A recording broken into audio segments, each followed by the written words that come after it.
7টার মধ্যে 7টা বল ফেলতে পারলে আপনি পাবেন 2বার টোকেন তোলার সুযোগ, এবং 7টার মধ্যে 4টা বল ফেলতে পারলে আপনি পাবেন 1বার টোকেন তোলার সুযোগ।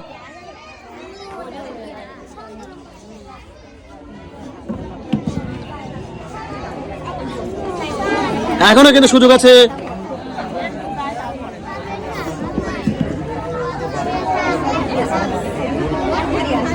দেখা যাক, ব্যাপার না, এখনো কিন্তু সুযোগ আছে।